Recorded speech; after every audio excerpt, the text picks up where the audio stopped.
en budget, hein. Je suis sur le secteur, je suis née là-bas. Donc le thème de ce soir, comment dire, donc c'est dans le cadre de la lecture d'aura et des sons esséniens, mais pour autant dans la vision essénienne, je vais vous parler plus particulièrement de l'empreinte de naissance aussi, parce que c'est vrai que c'est quand même une partie qui est très très importante, hein, la manière dont on est né, la manière de ce qui a pu se passer pour nos parents, notre maman. Il y a pas seulement la mère quand elle était enceinte de nous, hein, il y a aussi par rapport à notre papa. Il y a aussi, il faut savoir qu'il y a quand même beaucoup de choses qui se passent avant que l'on soit né et la manière dont se passe l'accouchement après également.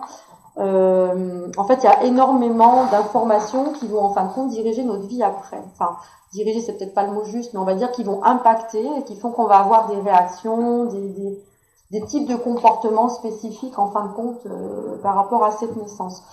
Avant d'en venir à la vision essénienne, moi je trouve que c'est quand même important. Pourquoi je suis venue là? Parce que c'est vrai qu'il y a quand même j'ai eu un parcours assez particulier puisque depuis petite, en fait, moi j'ai les mondes subtils avant les mondes terrestres.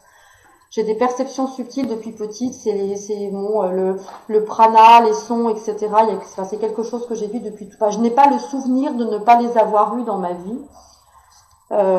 Ça a été après assez compliqué pour moi parce que je me suis choisi une famille cartésienne et que je me souviens à 4 ans de pleurer sur mon lit en disant ils se sont trompés, ils vont venir me chercher. Qu'est-ce que je mettais dans ils? Bah je ne sais pas. J'avais aussi des personnes qui venaient jouer avec moi dans ma chambre et puis je demandais à mes parents pourquoi en fait il y avait leurs photos sur le bahut et qu'ils venaient pas manger avec nous dimanche puisqu'on recevait le dimanche quoi avec mes parents.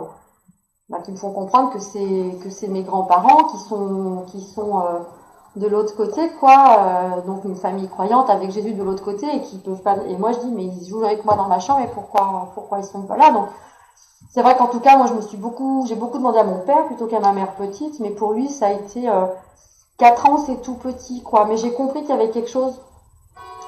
On peut pas se dire à cet âge-là je suis pas normale, je suis folle, on n'a pas ces mots-là.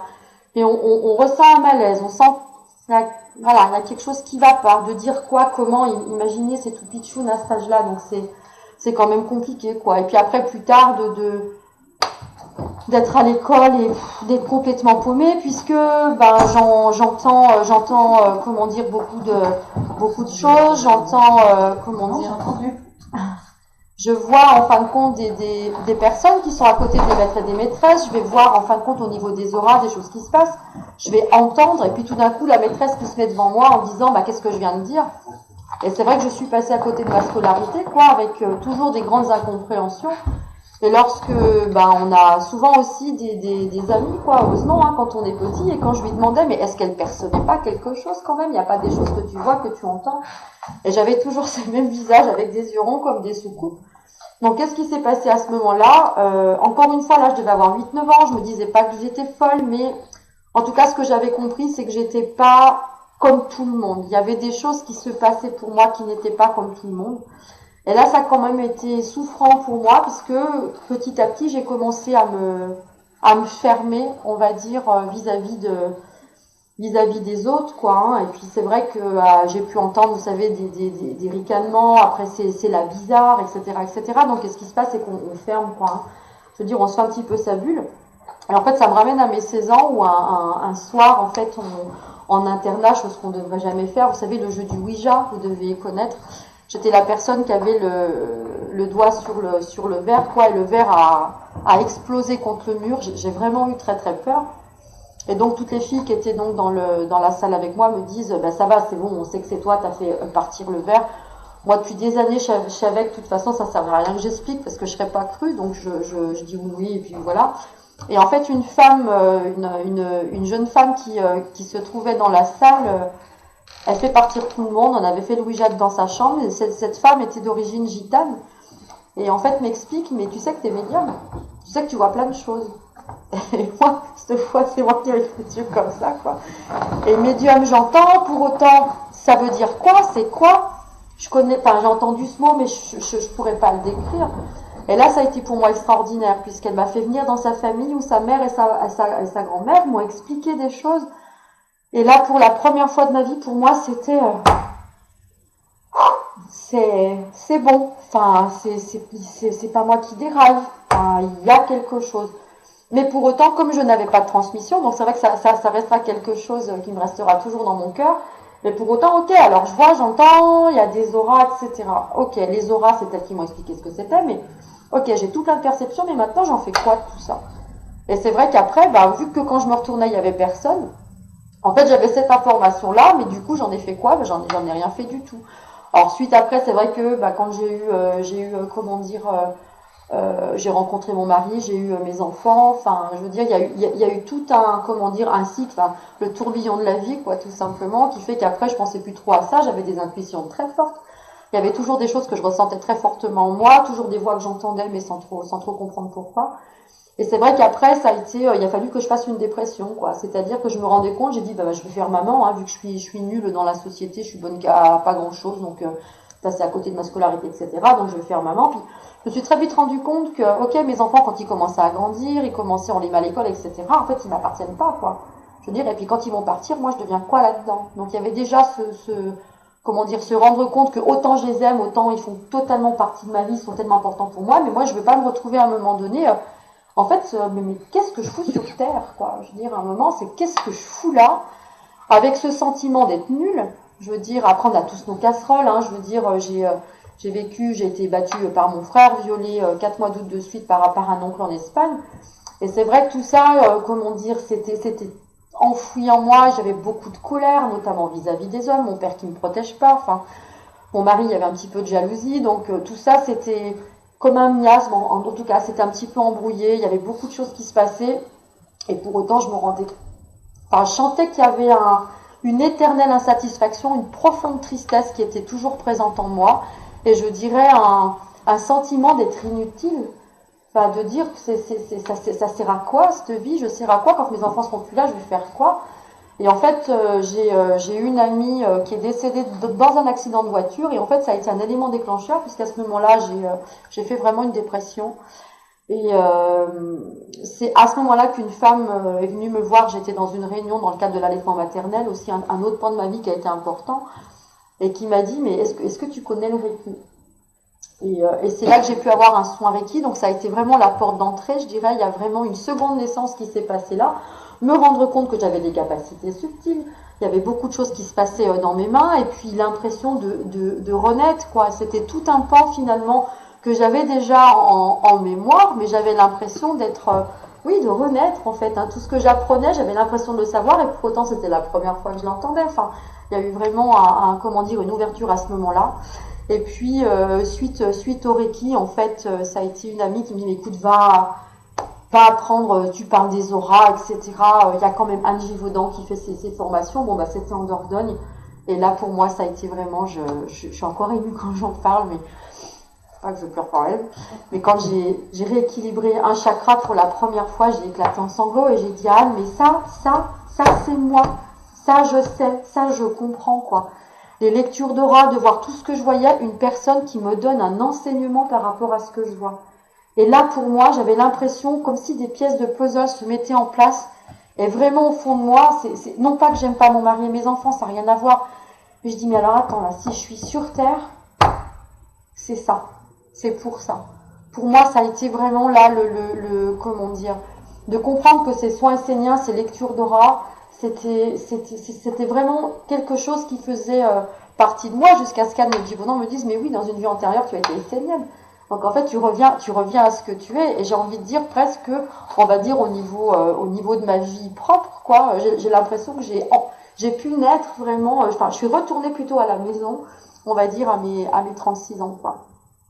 Et donc en fait, dans cette vision essénienne, alors dans tout ce que je vais pouvoir vous exprimer ce soir, nous on n'est pas là pour convaincre. Hein, je veux dire, par contre, je vais pas édulcorer mon discours par respect pour moi, par respect pour vous, mais prenez ce qui vous parle et laissez ce qui vous parle pas, quoi, hein, tout simplement.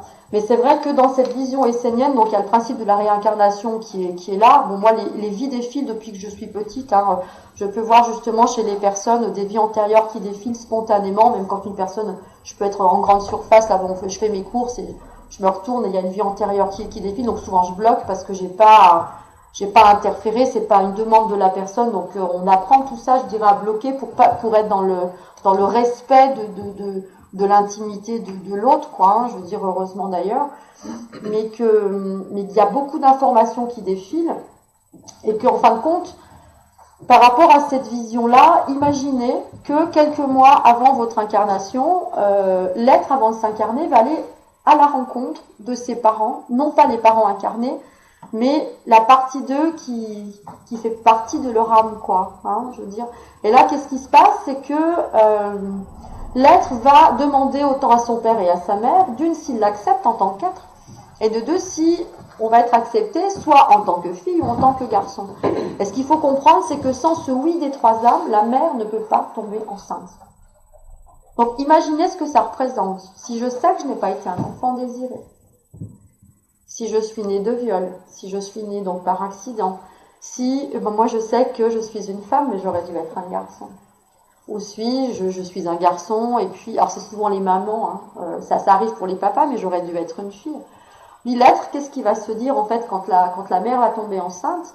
L'être qui sera de temps en temps, parce que l'âme fait des allers-retours, hein, elle n'est pas totalement pendant les 9 mois dans le ventre de la mère, mais cet être va se dire déjà, moi simplement le fait de naître, je suis une erreur. Je suis pas valide. J'ai pas validé mon passeport de vie, quoi. Hein, donc c'est ça qui est compliqué, et qu'après, une fois que cet être va naître, qu'est-ce qui va se passer? Il va tout offrir à ses êtres chers. Pourquoi? Pour se faire aimer. Mais quitte à s'oublier. Il va être tout le temps dans aider l'autre, mais jusqu'à épuisement. Je veux dire, c'est des personnes qu'on voit en soins 40, 50 ans, burn-out, etc. Enfin, pas de temps pour eux. Je veux dire, ils offrent tout, mais ils s'oublient totalement. Et c'est comme si au fond de leur cœur, ça me fait penser à des sans-papiers. Je suis pas légitime. J'ai pas validé mon passeport de vie, quoi. Donc, vous voyez que déjà là, il y a déjà beaucoup de choses qui vont se passer pour cet être-là. Après, ça peut être aussi, ce qu'il faut savoir, c'est que pour les enfants qui sont adoptés, donc aujourd'hui, c'est vrai qu'on est quand même à une nouvelle ère, hein, par rapport à avant, mais ce contrat, il faut savoir que le fameux contrat d'âme dont je vous parlais quelques mois avant l'incarnation, il peut y avoir 4 ou 5 personnes, parce qu'aujourd'hui, on peut adopter tout seul, hein, ou alors en couple. Alors, ce qu'il faut savoir, c'est que les parents adoptifs ont été les parents géniteurs dans une vie passée. Mais que pour X ou Y raison, les parents n'ont pas pu éduquer cet enfant, donc de toute manière, il se retrouve ensuite à l'adopter. Donc c'est un vrai lien. Hein, ça, c'est aussi important. Je peux aussi également me retrouver, je sais pas, moi j'ai 15 ans d'écart avec ma sœur aînée, ma mère travaillait beaucoup, c'est ma sœur aînée qui m'a élevée. Donc ça veut dire que ça a été ma mère. Je me suis retrouvée chez mes grands-parents, chez ma tante, etc. Si de toute manière, ceux qui ont fait partie de votre éducation, je dirais, qui ont pris énormément de place, c'est que forcément, ça a été un de vos parents qui n'a pas pu le faire dans une vie passée. Donc ça, c'est vraiment important aussi à entendre. Et beaucoup vont se dire, moi, c'est mes grands-parents qui m'ont élevée. Quand ma grand-mère est partie, j'ai perdu maman, quoi. Hein, je veux dire, ça peut prendre vraiment de grandes proportions. Mais qu'après, derrière, qu'est-ce qui va se passer? C'est que, alors, il y en a qui connaissent, hein, si vous voulez, on va choisir. Pourquoi on s'incarne? En fait, c'est pour pouvoir évoluer.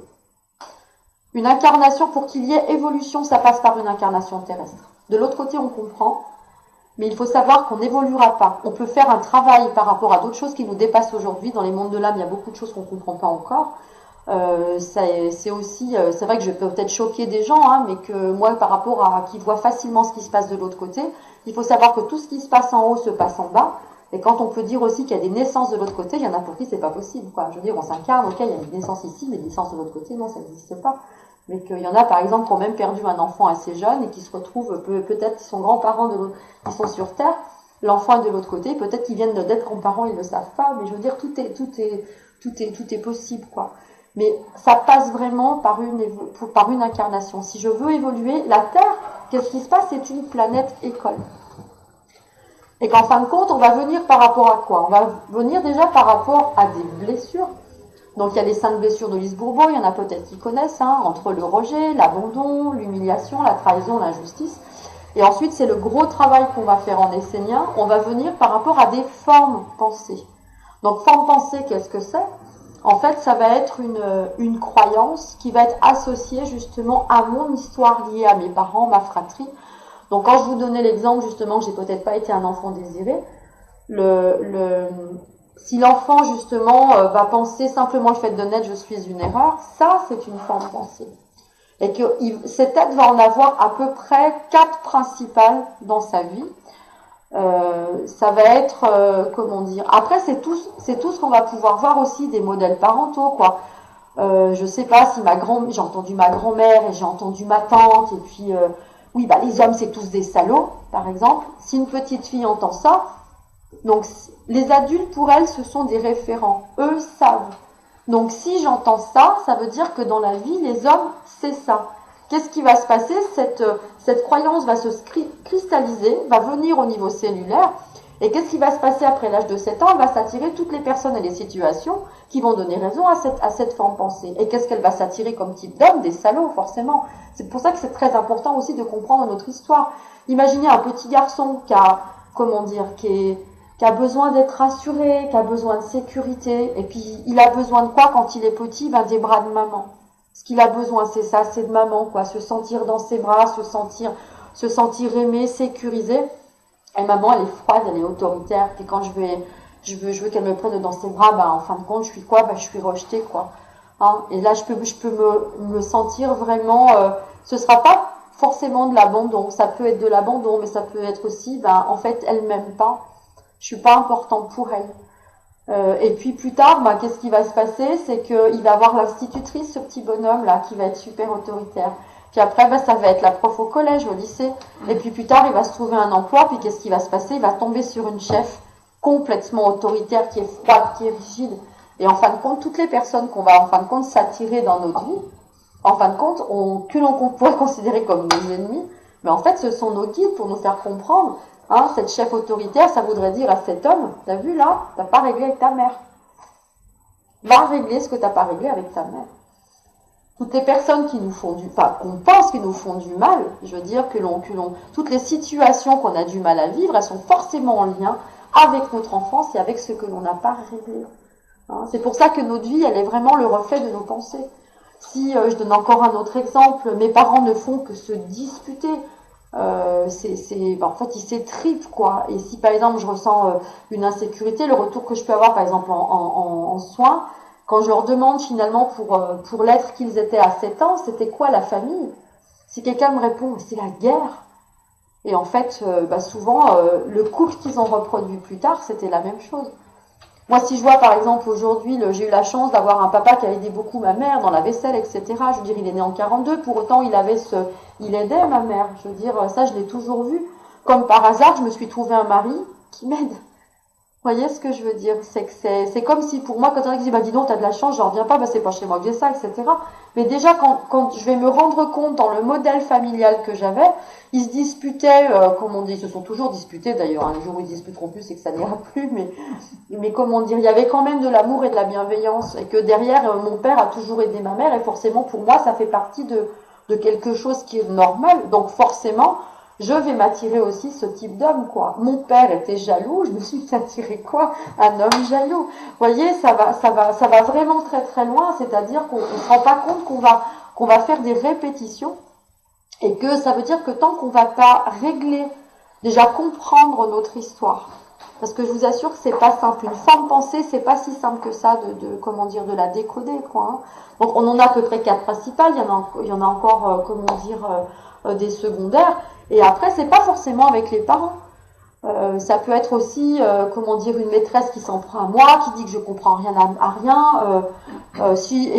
Et si j'entends après aussi, bon là c'est vrai que c'est plus au niveau de la famille, mais qu'est-ce qu'on va faire de toi?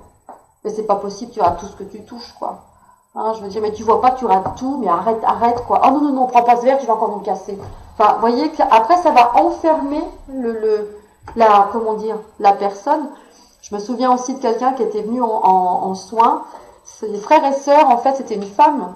Et en fait, elle a découvert qu'elle aimait le vélo à 40 ans. Et elle se l'est autorisée après les soins, parce que si vous voulez, c'était la seule qui avait des mauvais résultats sportifs. Ils étaient tous très bons, tous faisaient de la compétition, les frères et sœurs. Et les parents s'étaient dit, oh bah toi, puis elle était un peu boulotte, etc. Donc tout le monde se moquait, quoi.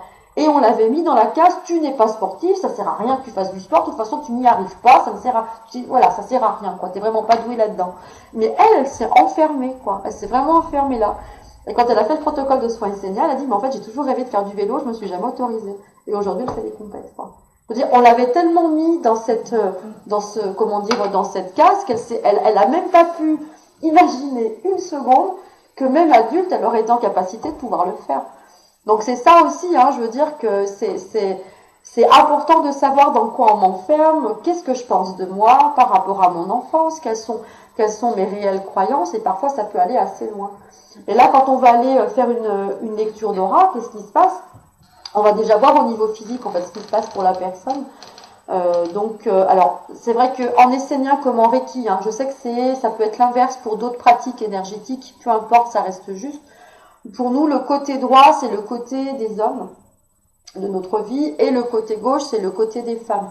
Et nous, déjà en lecture d'aura, on va voir que l'épaule qui va être plus basse, si l'épaule droite ou l'épaule gauche est plus basse, ça veut dire que soit avec les femmes ou avec les hommes, ça aura été plus compliqué. Hein. Donc oui, ça peut être, on pense toujours au papa, à la maman, mais si c'est ma grand-mère qui m'a élevée ou ma tante, ça peut être ça peut être aussi, ma petite sœur est décédée, j'avais 7 ans, je m'en suis jamais remise. Vous voyez ce que je veux dire? C'est pas non plus tout blanc ou tout noir, quoi. Je veux dire, chaque situation, chaque histoire, en fin de compte, a ses spécificités. Et ce qui compte surtout, c'est d'aller chercher, voir en fin de compte ce qui va pas, ce qui dénote. Et que ça peut être aussi, on peut voir par exemple le bras, on est plus sur, c'est tout ce qui est l'affect, hein, c'est embrasser la vie, c'est embrasser ceux qu'on aime aussi, les prendre dans les bras, c'est tout ce qui est lié à l'affectif. Et peut-être que par exemple, vous pouvez avoir, je sais pas moi, un homme par exemple qui pour lui a été aimé de ses parents, tout se passe bien, etc. Et puis peut-être que maman a une grave maladie et elle est partie plusieurs mois à l'hôpital. Et qu'il suffit que cet homme-là ait la blessure d'abandon, il a été privé de maman. Hein, et que pour lui, ça reste une marque, alors que quand on va poser la question, est-ce que votre mère vous aimait, ça se passait bien? Évidemment, pour la personne qui comprend pas, quoi. Je veux dire, oui, j'ai pas de problème avec ça. Et quand on va gratter, peut-être que, elle a été hospitalisée plusieurs fois, elle a une grave maladie, et en fait, ça a été à des moments charnières pour ma vie, et que, à chaque fois que je me retrouve avec une femme, quelque part, il y a des grandes périodes d'absence qui font que j'en souffre. Vous voyez que ça va loin, quoi. Hein. Donc la lecture d'aura, on va voir déjà ce qui se passe au niveau physique. Et puis les auras, elles changent tout le temps, quoi. Donc il y a celles qui sont au niveau de notre personnalité. Donc il faut savoir que toutes les cartes au niveau de notre personnalité, on les a à 26 ans, hein, pas avant. Mais qu'on a toutes ces cartes-là. Puis après, il y a aussi ce que l'on va avoir. Je sais pas, vous n'allez pas être dans le même état d'être quand vous éprouvez une grande colère par rapport à une situation précise, ou alors imaginez une grande joie. Je sais pas, vous retrouvez par exemple votre famille, ça fait longtemps que vous les avez pas vus, vous vous prenez dans les bras, vous êtes heureux. Vous voyez que ça, ce sont des émotions qui sont liées à l'instant T, je dirais. Donc c'est comme s'il y avait des couches en fin de compte, hein, ça se superpose. Donc il y a vraiment, je dirais, beaucoup d'informations. Il y en a qui sont dans l'aura émotionnelle, il y en a qui sont dans l'aura causale. Et par exemple, l'aura causale, nous, c'est là où on va aller chercher les formes pensées, mais aussi les vies antérieures. Donc pour moi, c'est vrai que c'est quelque chose. En fait, je peux pas trop l'expliquer puisque j'ai ça depuis tout le temps. Donc pourquoi j'ai ça? Bon voilà, ça se fait, en tout cas ça se déroule tout seul. Mais ce qu'il faut savoir, c'est que lorsqu'une vie antérieure se manifeste, c'est qu'elle est forcément en lien avec notre problématique d'aujourd'hui. Moi, je vous le dis vraiment, les personnes qui viennent me voir en disant « Ah, moi, je voudrais juste savoir ce que j'ai été dans une vie passée », je ne prends pas en soin. Hein, il faut déjà savoir qu'on en a plusieurs milliers, et qu'on l'accepte ou qu'on l'accepte pas, les pires horreurs qui se sont passées sur Terre, nous les avons tous fait. On a tous violé, on a tous tué, on a tous pratiqué des infanticides, des pires horreurs, de se croire que « Ah non, non, moi ça me paraît insupportable, moi je n'ai rien du tout ». Je veux dire, on a tous fait des horreurs. Par contre, si dans cette vie-ci, vous sentez que pour vous c'est impensable, je veux dire, c'est impensable de pouvoir pratiquer des actes pareils, ça veut simplement dire que ça fait déjà X vies que vous n'êtes plus dans ce genre de pratique, hein, d'acte. Donc en fin de compte, c'est beaucoup plus simple pour vous de vous dire, non, ça je peux pas adhérer à ce genre de choses. Donc c'est ça qui sera important, mais pour autant vous avez on a tous fait des horreurs, quoi. Donc au moins ça ramène tout le monde au même niveau. Après, qu'est-ce qui se passe, c'est que imaginez par exemple, il y a peut-être des vies qui vont faire en sorte qu'il va rester des mémoires dans votre vie-ci. Pourtant, ce sera pas du tout la même thématique, ce sera pas du tout la même histoire. Là, j'en ai beaucoup, hein. C'est vrai que ceux qui viennent en soins, il faut savoir qu'on est beaucoup de sourcières, qu'on appelle aussi des sorcières, mais des sourcières qui ont été brûlées au bûcher, etc., qui n'ont pas pu exercer. Nous sommes extrêmement nombreux et nombreuses à revenir en ce moment, parce que enfin, on le voit d'ailleurs dans tous les salons du bien-être, le nombre que l'on est, je veux dire, enfin on peut se révéler, je dirais, à nous-mêmes et au monde, parce qu'on garde une sécurité aujourd'hui. Mais je peux avoir par exemple quelqu'un qui est dans des pratiques énergétiques, qui était donc dans des pratiques douces et qui va me dire, mais bon sang, j'ai tout, j'ai fait mes formations, je connais mon sujet, je ressens dans mes mains, je veux dire, tout est là, et il n'y a pas moyen, quoi, soit j'ai pas de monde, ou j'ai pas assez de monde, j'en vivote, enfin ça me pose question, est-ce que je suis vraiment faite pour ça, etc. Et là, peut-être que la forme pensée, souvent quand on peut voir une lecture d'aura, imaginez que cette personne a été brûlée au bûcher il y a X siècles, ça veut dire que pour elle, peut-être que si je me révèle à moi-même et au monde, en fait, je peux en mourir. Donc il y a la partie consciente qui va se dire, ah ben non, mais ça c'est moi. Ça, de toute façon, j'ai telle pratique, je suis sûre de moi. Je l'ai validé, j'ai fait la formation, j'ai ouvert mon cabinet de soins, j'ai tout. Et puis ça décolle pas, quoi. Et je vivote, et je vivote, et je trime, et je mets des affiches, et je fais des conférences, etc. Et ça fonctionne pas. Mais si dans ces cellules, si tu te révèles, tu meurs, hors de question, quoi. Hein, donc c'est-à-dire que je vais m'attirer des personnes et des situations qui vont mettre des freins. Et ça peut être déjà au niveau de mes auras, au niveau de mes pensées. Je veux dire, ça peut aller très loin. Jusqu'à ce que l'on se valide que ça, enfin, c'est que là, cette personne, ce qu'elle doit comprendre, c'est qu'elle peut vivre, quoi. Elle est vraiment en sécurité. Elle peut se révéler à elle-même et au monde en restant vivante. Et vous voyez que des fois, c'est très compliqué parce que ça n'a rien à voir avec une histoire de, comment dire, de capacité. Et que la personne consciemment est persuadée de ce qu'elle a envie de faire. Pour elle, c'est dans son cœur, je sais que c'est ça qui m'anime, mais pourquoi ça va pas au bout, quoi. Donc vous voyez que parfois ça peut quand même aller très loin. Hein. Je peux vous donner un autre exemple aussi, une femme qui était venue me voir en soins, me disant, écoutez, je suis commerciale, je sais plus quoi faire, j'ai tout fait, hypnothérapeute, etc., etc. Je suis commerciale, quand arrive l'hiver, il arrive la nuit, je suis tétanisée, je peux plus conduire. Ça me met dans des états où elle prenait plus de chambres d'hôtel pour pouvoir aller 2 jours à l'endroit. Enfin, ça commençait à être trop onéreux pour elle. Et en fait, dans une vie antérieure, elle avait eu un accident de calèche où elle était morte sur le coup et c'était de nuit. Et simplement en levant cette vie, parce que évidemment que là, on fait au démarrage ce qui est classique. Hein. Est-ce que vous avez eu un accident de voiture ou est-ce que vous avez entendu que dans votre famille, il y avait eu des accidents de voiture, etc., etc. Donc la personne, encore une fois, quand elle nous dit, non, j'ai vraiment rien, j'ai pas, et comment dire, 2 jours, ça va, mais pour autant, la nuit, pour moi, je suis complètement tétanisée, je n'ai pas de réponse, on va dire, tangible, qui vont faire que, je comprends pas, quoi, je comprends pas ce qui se passe. Et c'est vrai que parfois, une lecture d'aura peut aussi, on peut remonter, en tout cas, le fil de l'histoire dans une vie antérieure.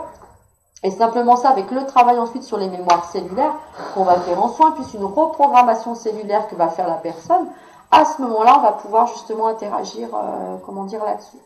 Mais ce qu'il faut savoir, c'est que, ça vous pourrez l'avoir aussi dans d'autres pratiques, il faut savoir que la plus grande pollution planétaire, aujourd'hui, sur ce qui se passe sur Terre, c'est pas ce qu'on va nous faire croire, hein, je dis pas que ça n'a pas un impact, hein, mais tout ce qui se passe au niveau de l'environnement, etc., c'est pas tout ce qu'on nous dit.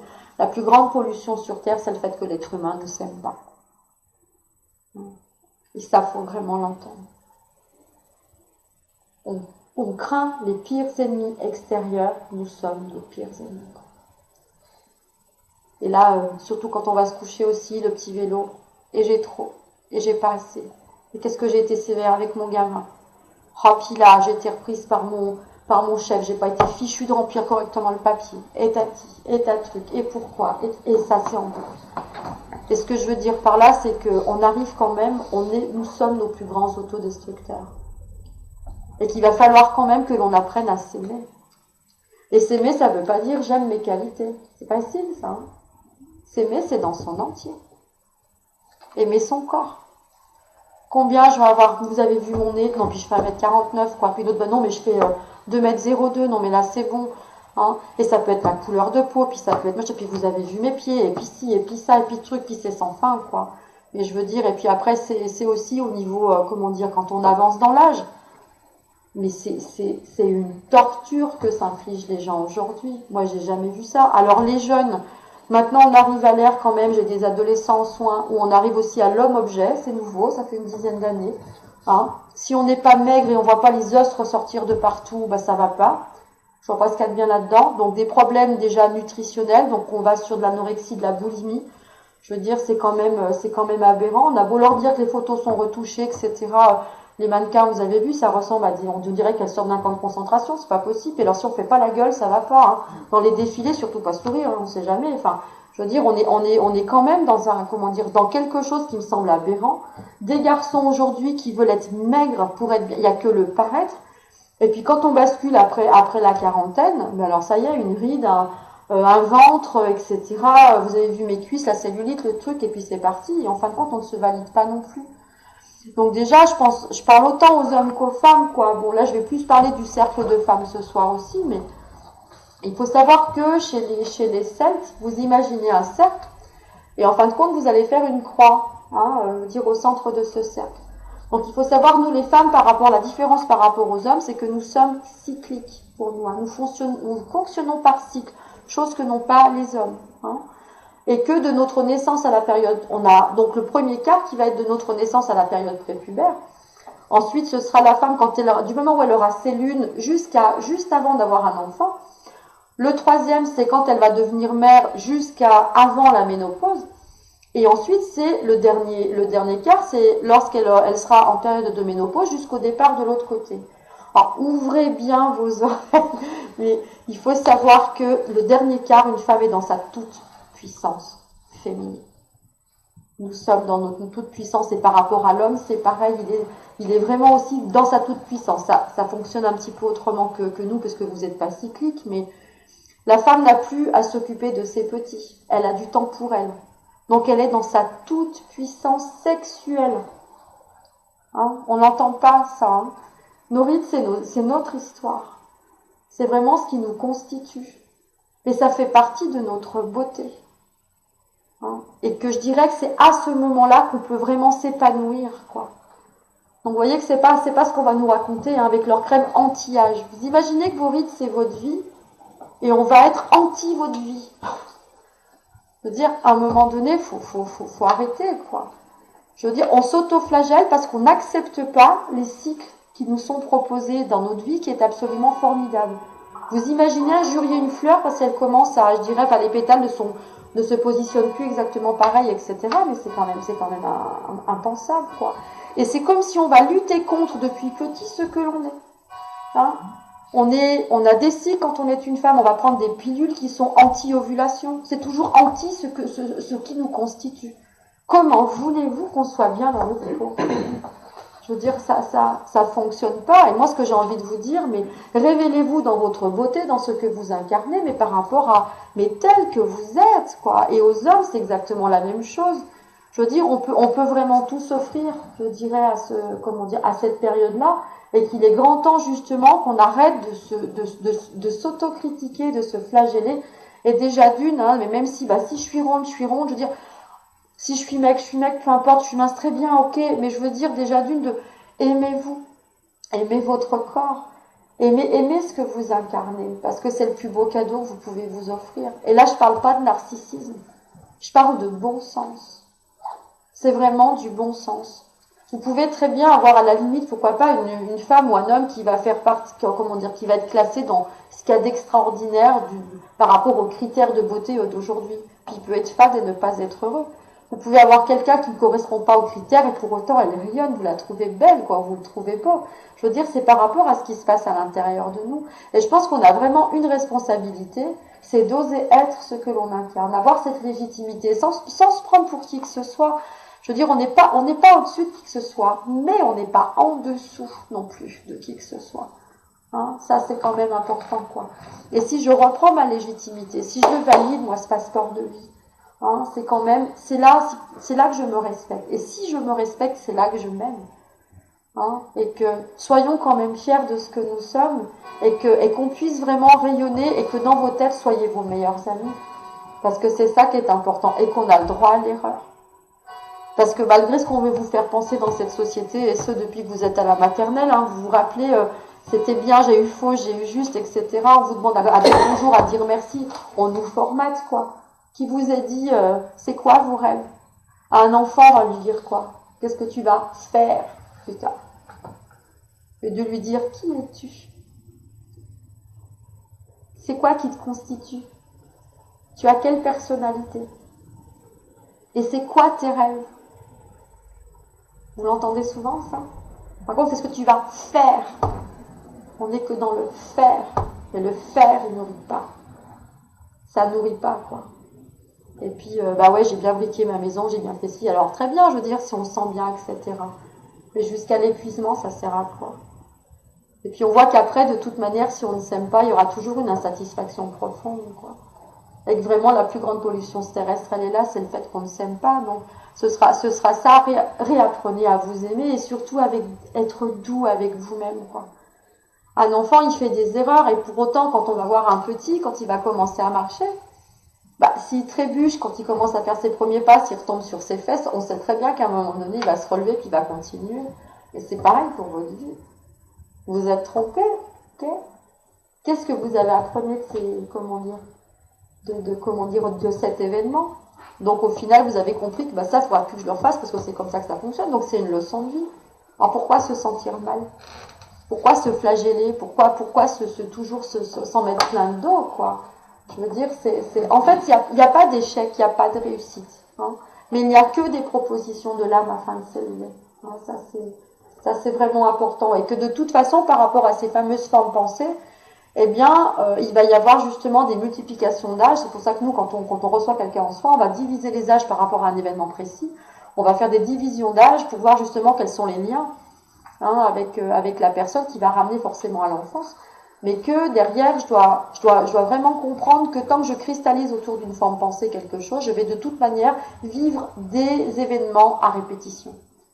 Hein, souvent, les personnes n'ont pas besoin de nous pour savoir qu'elles ont la blessure d'abandon ou d'injustice, elles le savent très bien, qu'elles ont souffert pour ça aussi, elles le savent très bien. Mais qu'après, faire les liens et comment je m'en libère de ça, c'est notre histoire. Et pouvoir aussi, pour qu'il y ait guérison, il faut qu'on aille toucher l'émotion de la personne. Et qu'en plus, ensuite, il faut aller toucher au niveau des mémoires cellulaires. Sinon, en fait, si on reste que dans du mental, on ne guérit rien. La compréhension, pour la plupart, ils l'ont, de ce qu'on voit. Mais il faut vraiment, vraiment aller travailler au niveau des mémoires cellulaires. Donc après, c'est vrai qu'il y a toute cette, toute cette chaîne, je dirais, toutes ces pensées. Et après, il y a vraiment aussi un thème que j'aimerais un peu plus développer là maintenant avec vous, c'est vraiment l'empreinte de naissance. Hein. Donc, il peut y avoir aussi les thématiques de temps. Hein. Par exemple, il y a des naissances qui sont liées au temps. Est-ce qu'il y en a qui sont nés prématurés dans la salle ou un petit peu en avance? Ce sont des personnes qui ont une grande impatience. Ça va jamais assez vite. Alors s'il faut prendre du temps je peux grimper au rideau tellement ça m'horripile, quoi. Faut que ça aille vite. Hein, c'est vraiment et que du coup dans la compréhension de l'histoire, ça veut dire que cette personne doit apprendre à respecter le rythme des choses et son rythme, parce qu'elle s'en demande beaucoup. On peut la voir courir dans tous les sens, à faire. Je pense, Bernard, si tu la retrouves. Et puis, en fin de compte, ça va jamais assez vite. Puis, le soir, peut-être arriver elle a fait 25 choses et dire, oh, et j'ai pas fait ça. Hein, c'est un peu le cas. Donc, c'est vraiment aussi des personnes qui peuvent être très en avance aussi lors des rendez-vous. Enfin, je dis pas qu'il peut pas y avoir des retards, mais souvent, je suis là très en avance. Je vois que ça rigole, donc ça doit bien parler. Et après, c'est pareil pour ceux qui sont nés post-partum. Donc, eux, c'est l'inverse, ils sont toujours en retard.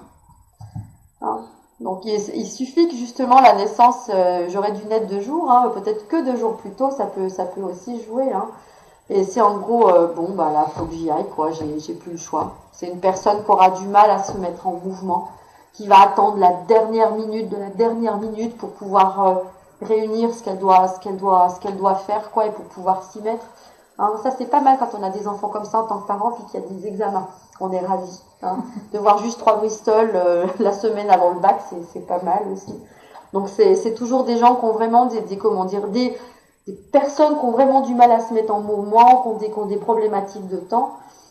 Il y a aussi toutes les personnes qui vont avoir le cordon autour du cou. Est-ce qu'il y en a qui l'ont eu dans la salle?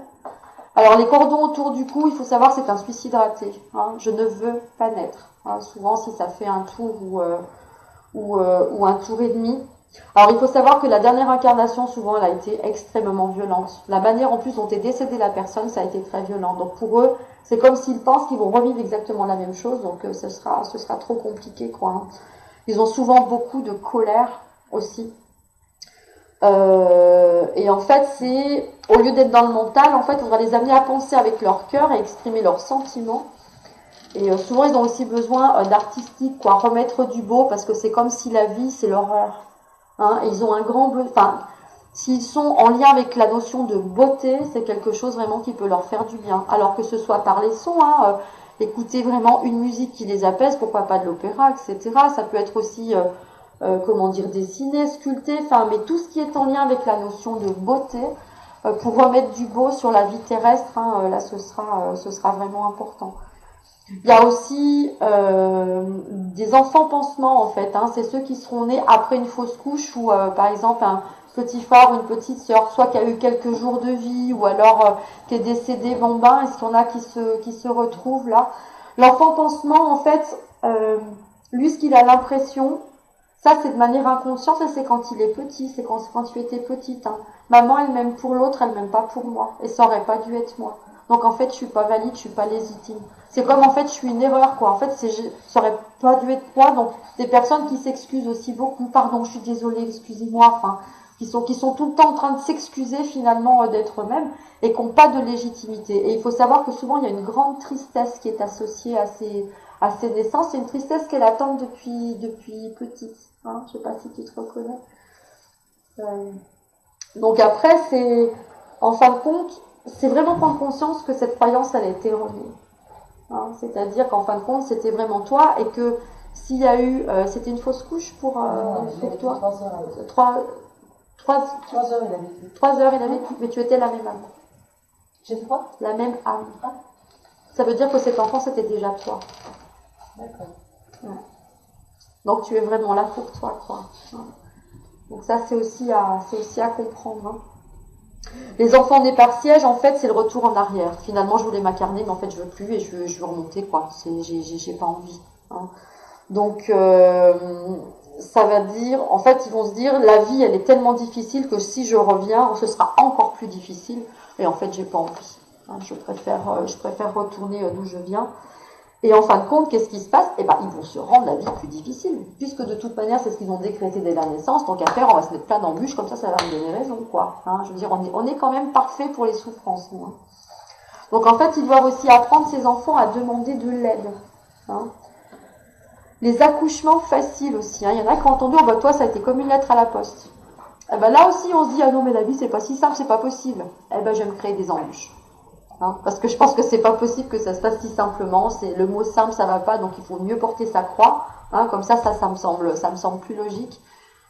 Donc ça, c'est aussi quelque chose qui, on doit comprendre que la facilité, on a tous entendu ça, des croyances aussi, hein, parce qu'on parlait des formes pensées, donc il y a celles qui nous appartiennent, puis il y a celles qui font partie de la famille, et il y a celles qui font partie de l'inconscient collectif. Vous avez tous entendu dire, mais qu'est-ce que tu crois, la vie c'est dur, quoi. Faut trimer pour y arriver. Qu'est-ce que tu crois, que ça tombe du ciel, etc., etc. Donc, qu'est-ce qui va se passer? Ben, on va s'attirer des embûches, etc. Moi, j'avais même, peut-être beaucoup vont se reconnaître parce que c'est très judéo-chrétien quand même. Hein. Ma grand-mère ne préférait pas vivre de bonheur du tout, parce que pour elle, si je vis ça de bonheur, je vais devoir le payer par ça de malheur. Donc, j'en veux pas. Donc, je vais avoir une vie tiède, une vie fade, et au moins, j'aurai rien à régler à la vie. Est-ce qu'il y en a qui ont pu entendre ce genre de choses ou qui ont cette croyance? Hein, ça va quand même assez loin et c'est en lien avec la notion de culpabilité. C'est que si je me la passe belle, par exemple, ça c'est pas normal. Qu'est-ce qui va me retomber dessus là bientôt? Hein, ça va trop bien. Hein, et ça, c'est pas possible. Donc je vais forcément m'attirer quelque chose qui va aller mal après. Et donc du coup, bien sûr, comme c'est ma croyance, qu'est-ce que je fais? Eh ben, je vais me l'attirer. Hein, je veux dire, vous voyez, hein, tout ce schéma. Hein. Je reviens un petit peu sur les trémas là, parce que j'ai une phrase que j'ai devant moi. En fait, on doit accepter aussi le cadre et les règles, mais qui viennent des autres. Moi, je m'en impose beaucoup, mais le cadre et les règles des autres, c'est un peu compliqué pour moi. Hein, et que souvent c'est en lien avec la blessure de trahison et j'ai du mal à faire confiance aux autres. Il y a toujours un moment donné où je pense que je vais être trahie. C'est pas trop aussi. Hein. Et donc, Je viens pour avoir confiance dans le rythme des choses et avoir confiance en la vie. Hein, c'est vraiment ça. Hein. Les naissances liées à une mort aussi, donc c'est comprendre qu'en fait, alors, il faut savoir déjà que tous les humoristes que l'on voit, tous ceux qui sont drôles aussi dans la vie, qui sont peut-être pas connus, qu'on n'ira pas voir en spectacle, mais qui travaillent avec nous, ils ont une grande tristesse associée. Et souvent, il y a eu des morts jeunes dans leur famille, ou alors des fausses couches et ils sont nés après, ou alors ont vu un petit frère, une petite sœur décédés. Hein, et ils sont vraiment... Il y a Ray Charles aussi, le chanteur, hein, aussi, c'était son cas, et qui lui, il y a eu un film sur lui, où d'ailleurs il s'est jamais remis de sa culpabilité. Hein. Donc ça peut aussi aller très loin. Mais il faut savoir que tous les humoristes, tous ceux qui font les clowns, tous ceux qui font toujours rire, qui sortent toujours une boutade, etc., il faut savoir qu'ils ont une profonde tristesse à l'intérieur d'eux. Donc en fait, ils doivent comprendre que je vis dans la joie, et si l'autre est malheureux, je m'autorise à être heureux ou heureuse. Hein, souvent, on fait ça, c'est-à-dire que si nos proches vont pas bien, on peut pas s'autoriser à être bien. Et pour autant, le fait de pas être bien à deux, en lieu de tout seul, ça résout quoi? Ça résout rien. Donc je veux dire, c'est ça aussi, c'est apprendre aussi au niveau émotionnel à se détacher. Hein. Et qu'il faut comprendre aussi qu'une mort, c'est une naissance de l'autre côté. Nous, on voit qu'au niveau terrestre, mais ce qu'il faut savoir aussi, c'est que, je veux dire, il renaît de l'autre côté. Et qu'un enfant, notamment, si on reprend dans l'inverse, un bébé, quand il s'incarne, vous savez, je pense qu'il y a des mamans qui doivent se rappeler des fameuses... les pleurs du soir, souvent à partir de 16 heures. Un enfant qui se met à pleurer et on peut tout faire. Hein. Le baigner, lui donner à manger, le bercer. Moi je me rappelle avoir fait, c'est mon mari qui faisait le tour du quartier avec Sarah dans la voiture, quoi, et impensable, quoi. Alors faut savoir en plus que c'est le moment des pleurs, mais qu'ils ont laissé leur famille de l'autre côté. Et ils ont la pression de tout ce qu'ils vont devoir accomplir sur Terre parce qu'ils se souviennent de tout. Et ils se sentent dans l'incapacité dans un corps ils se sentent fragilisés dans ce corps-là. Je peux pas parler, je peux pas marcher, et en plus il va falloir que je fasse tout ça. Et en fait, nous, on pense il a faim, il a soif, il a de la fièvre, il a une couche sale, ce qu'il veut un bain, ce qu'il a sommeil, etc. Ce qu'on fait classiquement par ordre d'élimination, en fait, hein, mais on pense pas qu'aussi il pleure sa famille qu'il a laissée de l'autre côté. On nous a pas appris ça. Hein, et qu'un enfant avec les pleurs du soir, c'est vraiment à rassurer. On sait que tu vas y arriver, puis quoi que tu puisses faire, de toute façon, on t'aime tel que tu es et que c'est ok. Que tu y arrives, que tu n'y arrives pas, ce que tu feras, mais nous, on t'aime, on t'accueille et c'est ok. Et c'est assez incroyable comme les pleurs peuvent instantanément s'arrêter. Hein. Et c'est vrai qu'on réfléchit pas à ça puisqu'on pose forcément le regard que sur une seule vie. Donc en fait, c'est là que ça va pas, quoi. Et que par rapport aussi aux enfants qui sont nés après un décès, je viens sur Terre pour jouer ma propre histoire. Hein, c'est-à-dire que je peux m'autoriser à vivre pour moi et pas en remplacement de l'autre. Hein. Ça, c'est aussi... et j'accepte aussi les petites morts des autres. J'ai le droit de vivre ma vie en acceptant les émotions des autres et je retrouve ma place parce qu'il y a aussi une histoire de territoire. Comme, en fin de compte, je viens en remplacement, j'ai pas réellement de place, ça aurait pas dû être réellement moi. Donc, en fait, ma place, je la prends pas et je vais multiplier les services jusqu'à l'épuisement, justement pour me valider, mais comme si je m'excuse de vivre, hein, quelque part. Alors que quelque part, non, je vais reprendre justement ma vraie place, quoi. Donc, il y a tous comment dire aussi, les grossesses à risque, hein. Il y a aussi les mamans anesthésiées, mais quand ça a été justement une anesthésie programmée ou une anesthésie d'urgence, hein, c'est pas du tout les mêmes thématiques. Hein. Alors il faut savoir pour les grossesses à risque, en fait l'enfant déjà a eu une grande frayeur quand il a été dans le ventre. Donc lui, ce qu'il pense, c'est que je vais peut-être mourir en fait sans naître, ou alors juste à ma naissance, je vais peut-être mourir. Ce qui peut en faire des grands anxieux après, plus tard. C'est aussi valable aussi pour une maman qui a été pleine de peur durant la grossesse, ou alors qui a vécu aussi un choc ou un accident de voiture, hein, ou a appris justement quelque chose de très compliqué dans la famille lié à la mort, qui peut vivre une grande tension, une grande anxiété, et que du coup l'enfant va pouvoir garder après. Alors ce qu'il faut savoir, c'est faut vraiment pas culpabiliser en tant que parent, hein, je veux dire, et puis nos parents non plus évidemment, parce qu'en fait, si vous voulez, on a tout choisi avant de naître. Hein, tout a été décidé que justement je me suis choisi ces situations pour pouvoir les dépasser. Hein, et pas tomber dans le oh mon Dieu, j'ai vécu ça, mais ça aussi, mais machin, mais quelle horreur, mon fils était là, etc. Enfin, je veux dire, non, je veux dire, il y a eu un contrat, hein. Il y a eu un contrat d'âme, tous ces êtres que nous sommes, en fait, ont choisi de vivre ça pour justement pouvoir les dépasser derrière. Donc pour une mère anesthésiée, l'enfant aura de la difficulté à se mettre en mouvement aussi, hein, on en avait parlé tout à l'heure, besoin de massage, en fait, besoin de redécouvrir leur corps. C'est aussi souvent avec la blessure de rejet. Hein, ce sont des enfants, enfin des êtres qui sont plutôt minces. Ils vont plutôt mourir que de parler en public. Ils vont être pas totalement incarnés. C'est les types de personnalités plutôt lunaires, très dans la lune. Ils oublient beaucoup de choses. Ils se cognent. Ils sont pas totalement là, quoi. Donc la césarienne, en fait, c'est la difficulté à faire, comment dire, à faire partie d'eux-mêmes, quoi. Il y a comme si il y a quelque chose qui les, comment dire, lorsque l'on va naître, qu'est-ce qui se passe? On est obligé de se mettre en mouvement. C'est très compliqué pour un enfant. Il faut savoir qu'il souffre 4 fois plus que la mère. Et sortir, hein, je veux dire, du corps de ma mère, je fournis un travail. Une césarienne, justement, j'allais justement pouvoir me mettre en mouvement. Et en fin de compte, je suis extirpée et j'ai rien fait. Donc du coup, être en corrélation avec mon corps, être vraiment à l'intérieur de moi pour agir, eh ben c'est très compliqué. Et c'est souvent des personnes qui vont s'attirer dans leur vie des personnes qui vont tout planifier à leur place.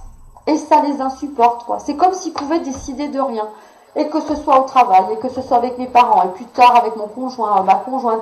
Tout le monde décide de tout à ma place et je ne peux pas être acteur, je ne peux pas décider vraiment de ce que je veux. Hein, vous voyez, parce que justement, j'ai été extirpée ce ventre, j'ai rien pu faire par moi-même. Et du coup, c'est un petit peu comme si on leur vole un petit peu leur vie, quoi. On les laisse pas assumer, programmer, planifier. Et du coup, ça, c'est très compliqué pour eux parce qu'ils vont justement s'attirer ce genre de personnes et que ce qu'on leur demandera de faire, ce sera d'arriver à se positionner en disant regarde, j'ai fait tout ça pour toi, etc. Oui, ben non.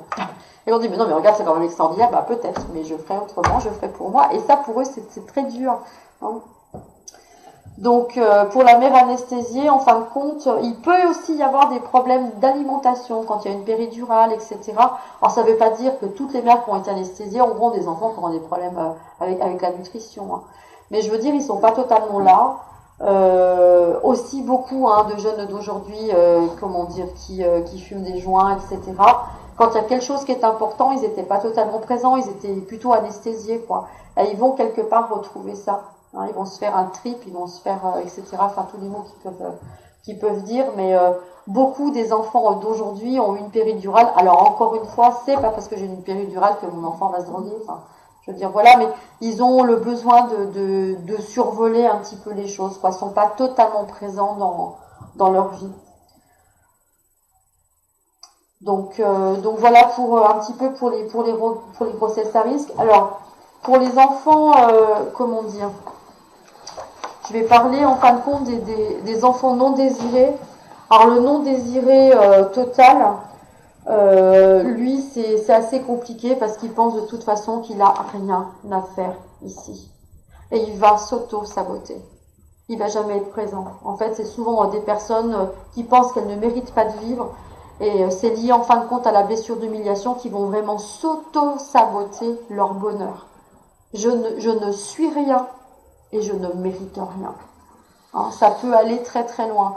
Si on va à l'excès dans ce type de choses, donc c'est relié aussi à la blessure d'abandon et d'humiliation, les personnes qui vont prendre par exemple de l'alcool aussi, qui vont tomber dans l'alcoolisme, hein, il faut comprendre que tout ce qui est alcool fort, le whisky, Ricard, etc., c'est vraiment lié au papa. Et tous ceux qui vont être dans l'alcoolisme, tout ce qui est les vins doux, bière, des vins, de la bière, etc., c'est lié à la maman. Mais on peut s'auto-saboter à un point tel que je peux complètement m'auto-détruire. Hein, je veux dire, on peut aller très très loin. Heureusement, c'est pas le cas de tous, ça reste une minorité, mais ça peut aller jusque là. De toute façon, une personne alcoolique ou une personne qui se drogue, je n'ai rien à foutre sur terre, je ne mérite rien, je ne vaux rien.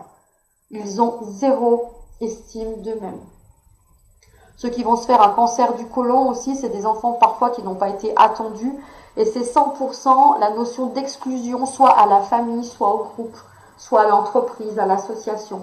Un cancer du côlon, c'est aussi lié à la blessure de rejet, et c'est très souvent qu'on va se rendre compte que ces enfants n'ont pas été désirés.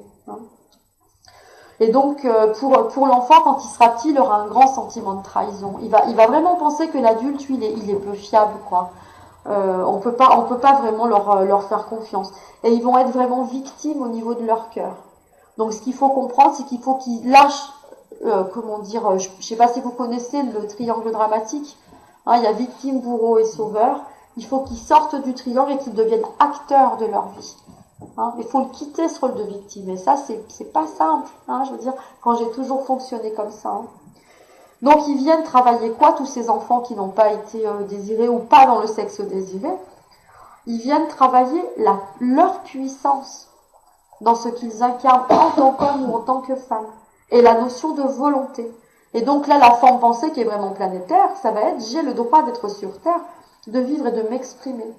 Hein, je valide mon passeport de vie et mon droit au bonheur.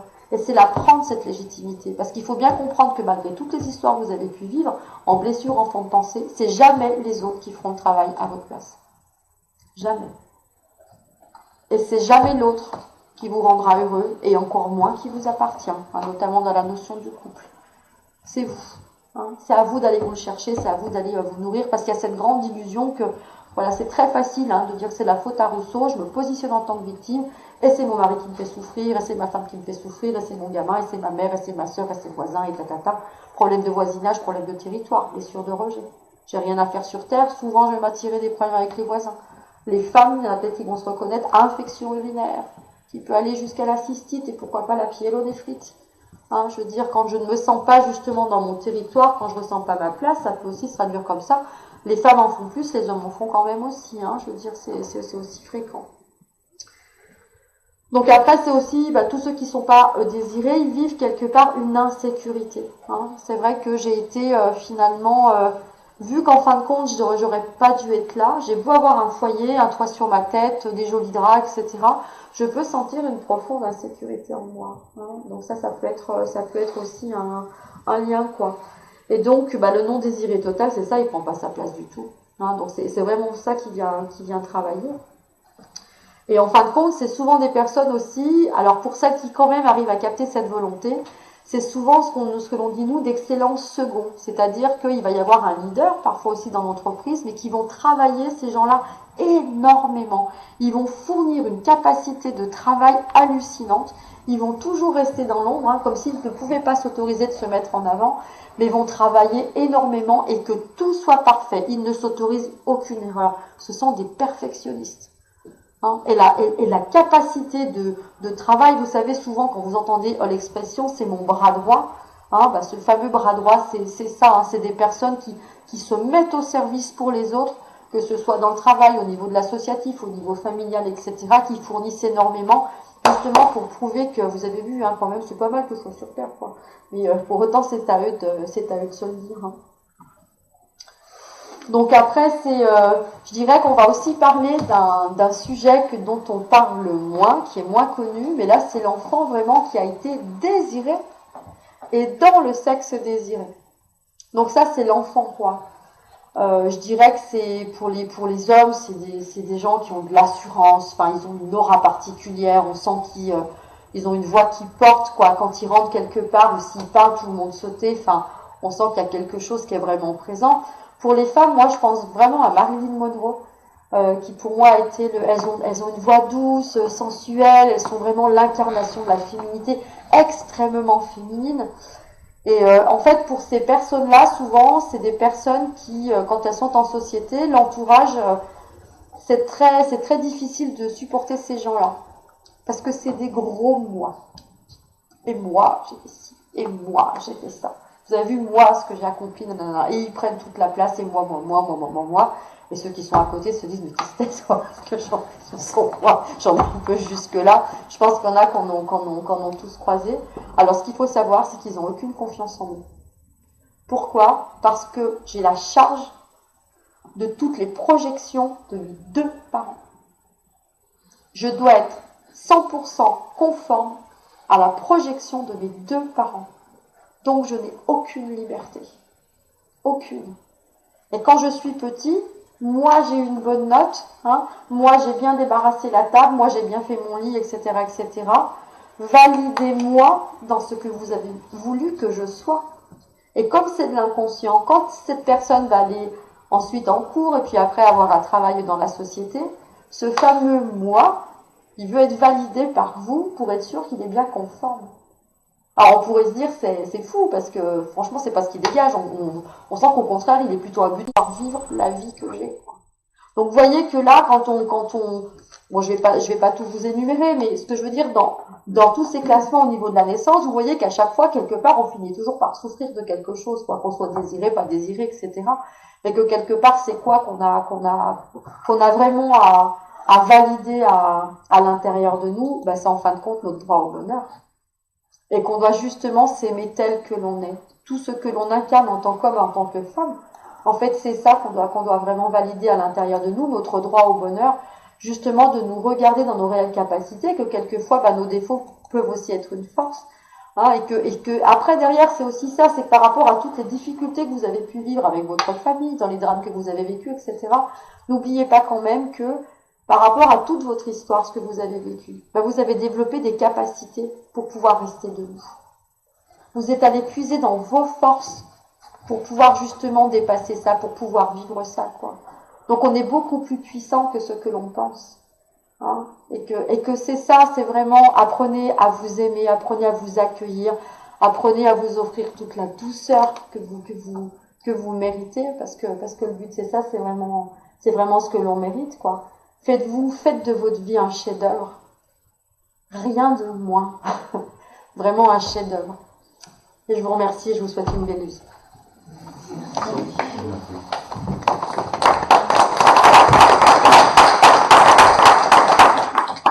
Alors, s'il y a des questions.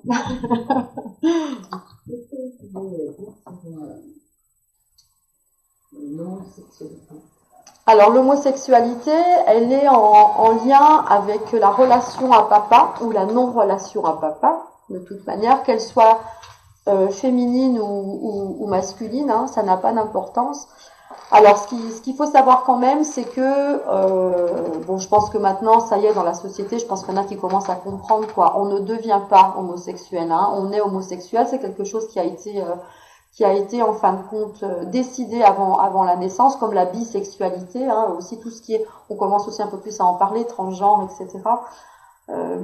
Mais après, il y a tellement de raisons possibles. Hein. Ça se peut aussi que pour ceux qui vont jusqu'à changer de sexe aussi, c'est la première fois qu'ils vont, par exemple, je suis une femme et je veux devenir un homme. En fait, ça fait peut-être, comment dire, X années, enfin X vies, en tout cas que je m'incarne en homme et que du coup là être une femme, j'ai l'impression d'être dans un corps étranger. Et puis pour l'homosexualité, c'est pour plusieurs raisons. Soit je n'ai pas pu la vivre parce que vous imaginez maintenant, il y a heureusement maintenant en France aussi les mariages homosexuels, mais de là à ce que ce soit validé par l'ensemble de la société, on n'y est pas. Hein. Mais on voit que c'est quand même compliqué aussi. Donc ça veut dire aussi peut-être que je n'ai pas pu valider dans des vies passées mon homosexualité. Elle a toujours existé depuis la nuit des temps. Mais imaginez quand même pour ceux qui l'ont vécu dans des vies passées, je veux dire l'horreur, quoi. Mais que peut-être que je n'ai pas eu la liberté de pouvoir l'exprimer, de pouvoir le vivre. Et peut-être que dans cette fois-ci, dans cette vie-là, je vais enfin pouvoir le vivre. Donc ça, c'est une des raisons possibles. Ça peut être aussi, je vais me choisir les vrais parents, les mêmes parents parce qu'ils ne m'ont jamais accepté auparavant dans cette homosexualité, dans cette différence. Mais que là, pour autant, c'est peut-être l'occasion pour nous, en tant que parents-enfants, enfin de pouvoir que mes parents lâchent et acceptent. Et aussi, ce qu'il faut voir aussi, c'est dans l'autre sens. Je veux dire, quelqu'un qui est homosexuel, alors évidemment que c'est difficile quand on est face à nos parents qui n'acceptent pas, mais que pour autant, je peux aussi ressentir parfois jusqu'à de la haine du fait de non être accepté. Vous voyez ce que je veux dire? Et qu'après, c'est quelque chose qui va crescendo, quoi. Et c'est justement pour arriver à apaiser tout cela et à accepter tout cela. Hein. Et je dirais encore une fois de se valider parce que ça ne reste que des histoires d'amour. En fait, le seul tort qu'ils ont, c'est quoi? C'est d'aimer. Je veux dire, c'est ça. Je pense que maman est culpabilisée du fait que j'avais un enfant, par exemple, est-ce que je voulais tel sexe et puis finalement, l'âme s'est trompée du corps. Elle se trompera jamais, c'est-à-dire que c'est ce qu'elle pense une fois qu'elle est incarnée. Mais elle a toujours choisi ce corps physique-là. Par contre, elle a oublié. Et que pour elle ou pour lui, justement, bah, en fin de compte, il comprend pas, quoi. Hein. Mais je veux dire, dans l'homosexualité, il y en a toujours un, je dirais, qui est plus homme et l'autre qui est plus femme, hein, malgré tout. Et c'est vrai que les témoignages vont être totalement différents d'un être à un autre, quoi. On n'a surtout pas à les mettre dans des cases parce que c'est toujours différent, hormis le fait que c'est lié de toute façon à la relation au père ou la non-relation. Hein. Parfois, le père a pu être absent, tout simplement. Hein, je veux dire, et j'ai pas pu m'identifier. Ou souvent, ce que je vois, c'est aussi une extrême autorité du père, une extrême rigidité, et qui fait que pour un homme, en tout cas, me projeter dans être comme mon père, c'est juste impossible, quoi. Hein, et puis, mais à chaque fois, les histoires sont vraiment différentes, mais que ce qui compte vraiment, c'est vraiment de pouvoir s'autoriser comment dire, s'accepter finalement tel que l'on est. Mais ce qui est le plus compliqué pour eux, ils peuvent pas convaincre tout le monde encore aujourd'hui, et je dirais c'est lâcher avec ça, quoi. Mais quand ils comprennent qu'ils restent en sécurité, ils ont le droit au respect, déjà eux vis-à-vis d'eux-mêmes, et qu'ils ont le droit de le respect aux autres, souvent ils peuvent avoir la paix après derrière. Et c'est vraiment ça, c'est de se sentir libre d'aimer, en fin de compte, hein, c'est ça, mais que de toute façon, il y a toujours les parents qui, quand on les voit en soins, mais qu'est-ce que j'ai fait, qu'est-ce que j'ai pas fait, qu'est-ce que j'ai dit, mais ça n'a rien à voir. Ça n'a rien à voir et c'est pas une tare. Il n'y a pas de culpabilité à avoir parce que c'est pas une maladie. Je veux dire, c'est ça. Hein, je veux dire, et deux êtres qui s'aiment s'ils sont heureux, point. Il n'y a même pas à mettre un texte derrière, ils s'aiment, point. Je veux dire, c'est tout, quoi. Et ils ont le droit. Ça répond à peu près. J'aimerais en savoir concernant les jumeaux ou jumeaux, enfin, jumelles. Alors ceux qui, parce que à chaque fois on me dit le nom exact et j'arrive pas à le retenir, mais ceux qui sont nés dans la même poche, ce sont la même âme et qui viennent pour pouvoir travailler en accéléré sur une incarnation pour pouvoir vivre un maximum de choses et en principe ils ne vivront pas du tout les mêmes choses, justement pour pouvoir en régler le maximum en une incarnation. Ensuite ils ont, comme ceux qui ne sont pas nés dans la même poche, ils n'ont pas ça, hein, ce sont deux âmes différentes. Par contre, ils ont à travailler tout ce qui est en lien avec l'identité, mais notamment quand ils sont petits.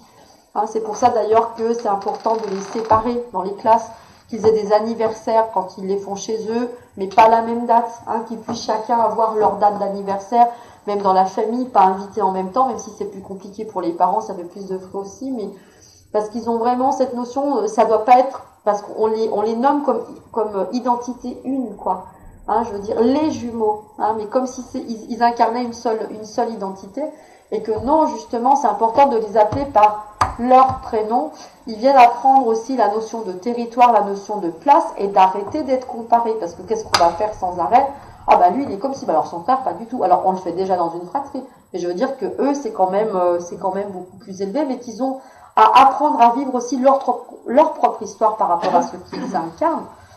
Et de plus arrêter de les mettre en, comment dire, leur vie, elle n'est pas jumelle, justement. Leur vie et leur identité, elle n'est pas jumelle. Et c'est ça qu'ils viennent comprendre, c'est qu'ils viennent vraiment s'affirmer au niveau de leur identité et d'accepter de vivre leur propre histoire sans être forcément comparés. Voilà. Est-ce qu'il y a d'autres... Oui. Tu as parlé du cercle, pour une femme de cycle. Le troisième quart, donc quand elle devient mère, qu'est-ce qui change pour la femme si elle n'est pas mère, si elle n'a pas d'enfant? Alors pour elle, de toute manière, ce sera plus en lien aussi avec la femme pro, parce que son bébé, hein, ça peut être l'entreprise qu'elle a créée, ça peut être l'association qu'elle a créée, ça peut être en tout cas tout ce qui l'a fait vivre, tout ce qui est tellement important pour elle. Hein, tout ce qu'elle se sera créé, ça reste son bébé, ça.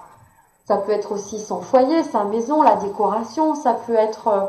mais en tout cas, tout ce qui fait qu'elle se plaît d'être en vie et que c'est tout ce qui l'anime, qui crée ses passions, qui crée sa raison de vivre, c'est ça, ses enfants. Hein. Et puis, ça peut être aussi une projection sur des neveux, ou alors une amie, etc. Ça peut être aussi sur un compagnon qui est tout pour elle. Mais je dirais que tout ce qui nourrit finalement la mère qu'elle est, parce que tu sais, on peut être mère, on peut avoir porté des enfants, on peut être maman et être plus femme que mère, quoi. On peut ne pas en avoir porté et être vraiment maternelle. Alors ça a vraiment absolument rien à voir. Mais qu'est-ce qui, pour toi, est tellement important? Qu'est-ce qui te nourrit? Et c'est ce qui est en lien avec ça. En tout cas, hein, c'est vraiment ce qui va la constituer et qu'il faut qu'elle comprenne qu'elle est malgré tout entière. Elle est vraiment entière, ça n'a rien à voir. Ça peut être je n'ai pas d'enfant par choix ou malheureusement ça j'en voulais puis la vie a fait que, peu importe. Mais de toute manière, elle reste une femme à part entière et que je dirais que notamment au niveau de son deuxième chakra, son féminin sacré, qu'est-ce qu'elle a pu mettre au monde dans sa vie de femme en fait. Ce sera vraiment en corrélation avec ça et qu'elle est pleinement femme, elle est vraiment entière, elle est complète.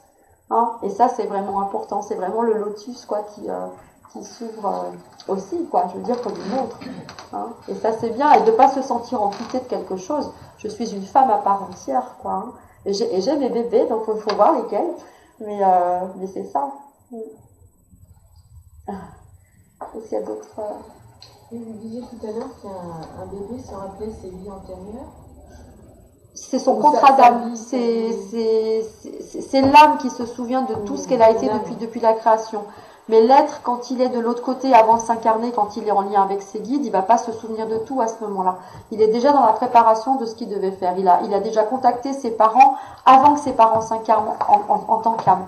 Il y a déjà eu des contacts. Est-ce que vous acceptez que vous soyez plus tard mes parents quand vous serez incarnés sur Terre? Je dirais que j'aurais presque dû dire, c'est le dernier contrat d'âme. Hein, 3 mois avant la conception, parce qu'on s'est déjà vu plusieurs fois. Hein, et que après c'est là qu'on va choisir justement ses blessures, ses formes pensées.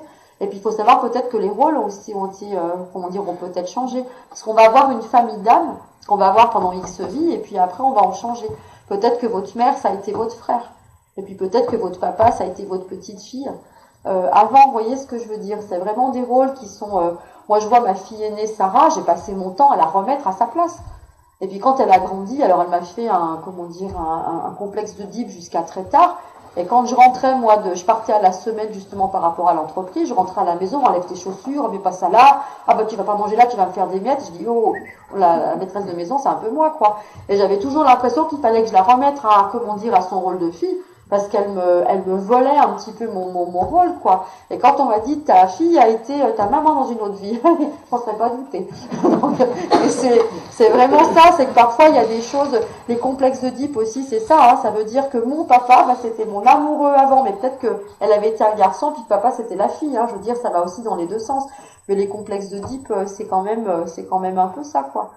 Hein, donc c'est vraiment, toute une chaîne, et que après, je vis dans cette incarnation. Parce que ce que je dis à ma fille quand elle est encore à la maison, et la maman ici, c'est moi. Donc, remettre vraiment chacun sa juste place. Mais on va vraiment tout choisir, nos blessures, nos formes pensées.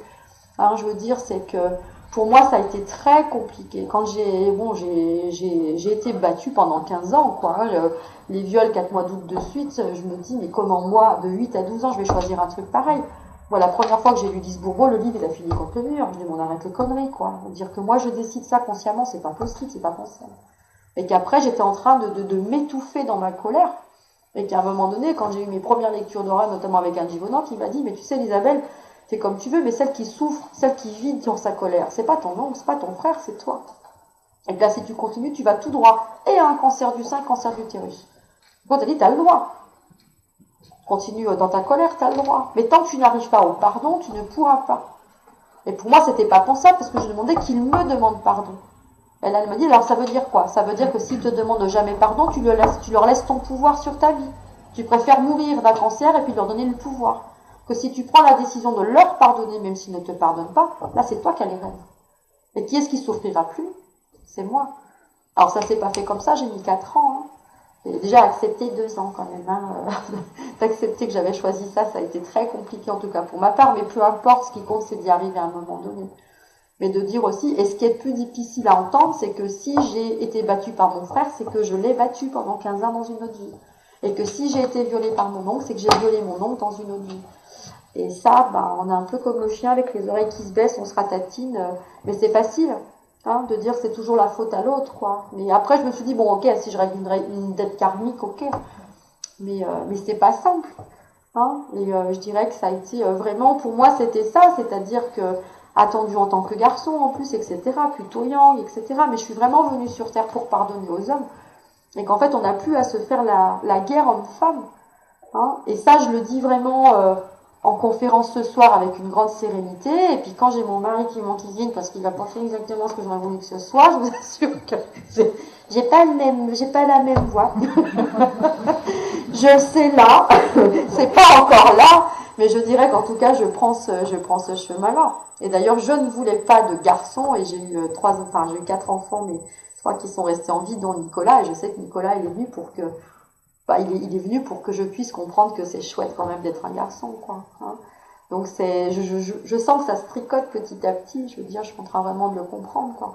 Et c'est vrai que quand je me dis, mais on n'a plus à se faire la guerre homme-femme, pour moi, c'était lévreux aujourd'hui, quoi. La première fois que j'ai entendu l'homme amérindien Chomis, avec qui je travaille tous sur le thème de la femme en moi, quand ils m'ont dit, mais être en couple, c'est prendre soin l'un de l'autre. Être en couple, c'est ça, c'est pas se formuler des reproches à longueur de journée. Être en couple, c'est prendre soin l'un de l'autre, quoi. Et pour moi, j'avais l'impression que c'est tellement évident quand on l'entend. Mais pour autant, c'est quoi? Je veux dire, t'as pas fait ça, t'as pas déchargé de la vaisselle, j'avais de câlin. C'est sûr qu'il en a envie là de faire un câlin, quoi. C'est tout de suite. Mais je veux dire, c'est ça, quoi. Je veux dire, la manière dont on s'exprime qu'en reproche, on se plaint que l'autre fait pas. Ben, regarde déjà comme tu l'incarnes. Et c'est sûr, si on se met face à notre œuvre, on dit qu'est-ce que j'aimerais que tu me prennes dans tes bras. C'est quand même pas pareil. Je veux dire, c'est ça. Et puis surtout, on est quand même.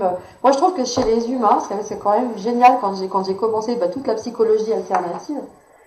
C'est qu'en fait, le bilan, c'est qu'on s'aime pas et on demande à l'être aimé qu'il nous aime à la manière dont nous voulons être aimés. S'il vous plaît. Et parfois, chez certaines femmes, sans que je n'exprime rien, mais quand je dis rien, c'est rien à mon être cher. Comment ça, il n'a pas compris ce que je voulais? Oui, mais il n'a pas exprimé. Ah non, faut qu'il comprenne, quoi. Puis après, en couple, c'est que si l'un, je suis d'humeur à sortir, il faut que soit l'autre soit d'humeur à sortir. Ah non, mais là, ce soir, j'ai pas envie de sortir. Donc l'autre, il faut qu'il soit d'humeur à pas sortir. Non, puis là, je suis d'humeur à ci, je suis d'humeur à ça. Il faut que l'autre soit calqué. Et en fait, on a un idéal de l'autre, hein, que ce soit pour l'homme au niveau de la femme, pour la femme au niveau de l'homme, un idéal, en fait, qui n'existe pas. Hein, comme s'il allait tout comprendre, les humeurs, calquer sur les nôtres, etc., nos envies, les en même moment. On arrête, hein, je veux dire, ça, c'est pas la vie sur Terre. Hein. Je veux dire, c'est ça, c'est pour ça qu'il faut aussi se remettre en question si j'ai un besoin. Ce qui compte, c'est arrêter d'exprimer des reproches, mais surtout exprimer un besoin. Et le besoin pas exprimé sous forme de reproche. Hein, parce que souvent, ça peut être ça aussi. Donc, c'est vraiment retrouver, je dirais, assez de lucidité, prendre aussi ma responsabilité. Et puis, c'est vrai que au niveau de, je vois par exemple par rapport aux êtres d'autres planètes, dans ce que je peux entendre, mais pour eux, on est alors pour les plus sympas, pour les moins sympas, on est des barbares, quoi, un petit peu comme si on est encore à l'âge préhistorique, quoi. Après, pour les plus sympas, un petit peu comme si on était des grands enfants ou des adolescents, mais en fait, pour eux, on ne sait pas aimer. On ne s'aime pas, puis on reste dans de l'amour chantage et de l'amour possession. Beaucoup de personnes pensent que mon conjoint ou ma conjointe, mon mari, ma femme, pax ou pas, peu importe, m'appartient. C'est déjà assez difficile d'essayer de s'appartenir, parce que nous, on va appartenir à l'autre. Mais je veux dire, c'est mon homme, c'est ma femme, c'est un être qui vit consentement l'un à côté de l'autre par amour, oui. Je veux dire, qui s'autorise à vivre ensemble, oui. Mais appartenir à qui, à quoi? Je veux dire, c'est un leurre et on est, comment dire, c'est un peu comme notre jouet, quoi. Hein. C'est un peu comme ce qu'on voit pour les tout petits, vous savez, quand ils ont 2-3 ans, puis qu'il y a un autre enfant, quoi, qui lui a pris sa moto, qui lui a pris sa poupée, puis qui se tape dessus parce qu'il a pris. Mais pour le couple, c'est pareil, quoi. Ça, c'est mon mien, ça, ou ma mienne. Mais non, c'est pas ça. Et on voit qu'on est vraiment enfant. Et je me mets dedans, hein. Je veux dire, c'est comme ça, mais bon, petit à petit, c'est ça. Ça veut dire qu'on évolue, et puis petit à petit, on apprendra de plus en plus à s'aimer, et qu'on pourra vraiment régler ces vieilles casseroles, quoi. En fait, vous dites qu'il faut pardonner, finalement. Alors moi, j'ai toujours entendu dire que quand on pardonnait à l'autre, on lui allégeait sa conscience. De toute manière, souvent, si on pardonne à l'autre, on lui allège sa conscience, oui et non, à partir du moment où il se l'autorise. On peut pardonner, mais si lui se pardonne pas, qu'est-ce que vous voulez qu'il se passe? En fait, c'est ça. Mais qu'après, cette notion de pardon, alors elle est vraiment reliée au niveau du 3e chakra, hein, qui est le centre des émotions, et qui est aussi reliée aux religions. Hein. Mais avant de pardonner, il faut que ça passe par le cœur. Hein. Et la notion au niveau du cœur, c'est l'acceptation. Tant que je n'accepte pas ce qui est, je ne peux pas pardonner. Donc en premier, ça passe par le cœur, par l'acceptation, et ensuite je peux passer au pardon. Et que parfois c'est par coup, je pense avoir pardonné. On est fort aussi pour se raconter des histoires. Hein. Combien me disent, hein, ah non, non, non, non, non, non, je lui ai pardonné. Ah ben vous allez pouvoir le revoir, encore question. Donc, bah oui, mais alors c'est que il n'y a pas de pardon là. Hein, je veux dire, on pense quand on est face à soi-même, tout seul le soir dans notre lit, quand on y repense, ça ne nous fait pas trop grand chose. Non, non, j'ai pardonné parce que j'ai pas une émotion forte, quoi. Mais alors si je me retrouve confrontée à la personne, sur une question, bah, qu'est-ce que j'ai pardonné quoi? Je veux dire, c'est pas parce qu'il y a une émotion forte qui n'est pas présente quand j'y repense que j'ai au fond pardonné, quoi. Et c'est ça se fait aussi par couche, quoi. Hein, mais que ce qu'il faut quand même savoir, c'est que tout ce qui nous insupporte chez l'autre, tout ce qui nous agace chez l'autre, c'est une partie de nous que nous avons et que nous n'avons pas lâché, que nous n'avons pas pardonné non plus. Hein, je radote souvent le même exemple que j'ai eu une fois en formation sur l'effet miroir. Une femme qui était présente, quoi, qui avait vraiment de la sape, quoi. Je veux dire, elle avait vraiment des vêtements onéreux, le brushing, les ongles, les bijoux, etc. Et elle avait dit justement, quand on avait travaillé sur l'effet miroir, du fait qu'elle ne supportait pas l'avarice de son père. Et elle était la dernière d'une grande fratrie, elle avait aussi des cousins-cousines, et elle arrivait en bout de chaîne au niveau des vêtements. Donc elle avait toujours des vêtements élimés, et elle a vécu vraiment la blessure d'humiliation dans la cour de l'école, mais vraiment de l'humiliation. Alors vous pensez bien que dans la vie d'aujourd'hui, elle mettait un point d'honneur à être vraiment habillée, quoi. Bien habillée, etc. Enfin, l'apparence, pour elle, forcément, c'était quelque chose de très important. Et quand, en fin de compte, le formateur a voulu lui dire, bah, qu'est-ce qui est avare chez toi? Il a pris le temps de finir la phrase, qu'elle s'est levée, la chaise a volé, mais on la voyait vraiment ulcérée, quoi. C'était pas pensable. Et quand on a pu décoder, elle était avare d'expression de ses sentiments. Donc, ils avaient l'avarice en commun, mais c'était pas sur le plan financier, c'était sur le plan d'expression. Donc, c'est ça qui est subtil chez nous. Peut-être que l'autre va vous insupporter, vous agacer par rapport à telle chose, mais par contre, vous, ce sera en fin de compte sur un autre plan, quoi. Ah, c'est pour ça que c'est toujours subtil, hein, c'est pas juste du basique comme ça. Faut vraiment aller creuser derrière pour voir ce qui se passe, quoi. Est-ce qu'il y a d'autres... Comment ça se passe un rendez-vous alors chez vous? Donc en fait, pour les soins esséniens, moi je fonctionne pas en un seul soin. Hein. Il y a un protocole de plusieurs soins qui dure 3 heures. Bon, après il y a il y a à peu près un espace de 3 mois. Bon, par rapport à ceux qui prennent rendez-vous maintenant, il y a quand même un certain nombre de mois avant de pouvoir avoir une place. Mais en fait, il y a on va couper des liens subtils négatifs, en tout cas à chaque séance avec certaines personnes. Donc la première séance, le plus souvent, bon, il y a toujours des exceptions, hein, mais on commence par couper des liens subtils négatifs avec nos parents, parce que ça reste notre source. Alors à savoir que dans ces liens subtils négatifs, on coupe pas les liens avec l'amour que l'on se porte, hein, heureusement d'ailleurs, mais simplement avec ce qui est en lien avec eux et qui nous a fait souffrir. Et que on va déjà voir, c'est-à-dire que la personne, il va y avoir, c'est en 4 parties bien distinctes, il va y avoir l'anamnèse. Donc dans cette anamnèse, en fait, soit la personne vient déjà avec, j'ai vécu ça qui m'a fait souffrir, soit elle sait pas trop, on va lui demander un événement marquant pour elle en négatif, hein, vraiment qui l'a fait souffrir. Et par rapport à ce qu'elle vit, il nous faut l'histoire, mais c'est pas tant l'histoire qui nous intéresse. On va aller chercher les émotions associées à cette histoire. Et souvent, il y a les blessures déjà qui ressortent. Et ensuite, par rapport à son vécu, par rapport à l'âge qu'elle aura eu, on va faire des divisions d'âge pour arriver jusqu'au niveau de la naissance.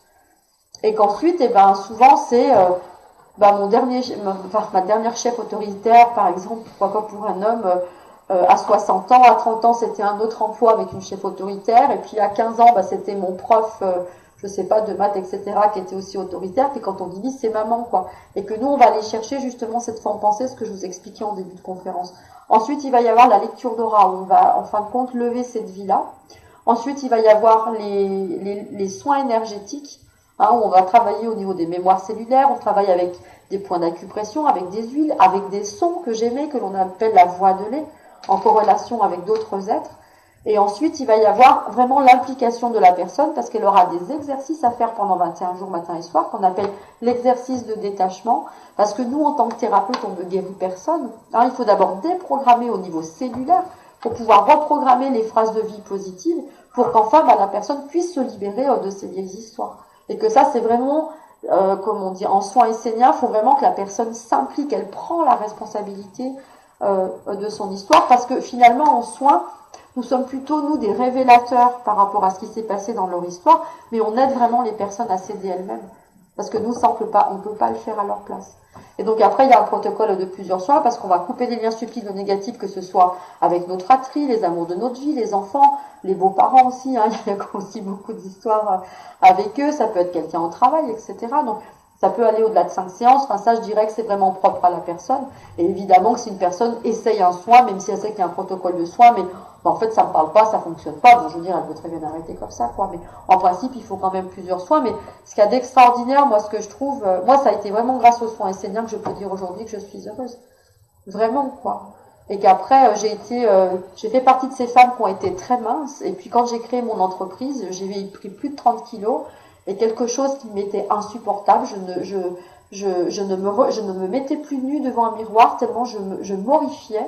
Et j'ai été en non-amour pour moi, mais je veux dire à un point tel, moi je pense que c'était je me suis tirée dessus à bout portant pendant 10 ans, quoi. Et qu'aujourd'hui, enfin, c'est ça, je veux dire, je peux enfin dire que je suis heureuse, que je m'aime et que je m'accepte comme je suis, même si pour mon corps, je sens qu'il reste encore des choses. Ça y est, ça fait 2 ans que je vais à la piscine et je vais plus être au regard de ce que vont avoir les gens par rapport à moi, mais quand je pense que je me suis punie toute seule à pas me baigner alors que j'adorais ça, tout ça parce que je ne supportais plus le regard qu'avaient les gens sur moi, et en fait c'était encore une fois se raconter des histoires, c'était pour les autres qui avaient un mauvais regard. C'était moi.